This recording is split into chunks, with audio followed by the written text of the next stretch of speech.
So ఈ colour కూడా మనకి చాలా బాగుందండి, లావెండర్ షేడ్. సో మనం సింగిల్ కూర వేసుకున్నా సరే ఈ విధంగా ఉంది, మంచి లావెండర్ షేడ్ అయితే వచ్చేసింది. సో చెక్ చేసి 2 కలర్స్లో ఏ కలర్ అయినా ఆర్డర్ చేసుకోండి.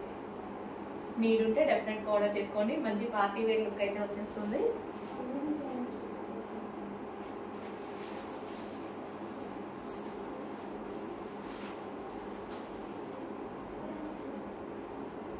సో మంచి కలర్ కాంబినేషన్స్ అండి, కలర్ కాంబినేషన్స్ 2 కూడా చాలా బాగున్నాయి. 2 కలర్స్ కూడా చాలా బాగున్నాయి, రెండింటికి సేమ్ కలర్ బ్లౌజ్ అనేది వచ్చేసింది.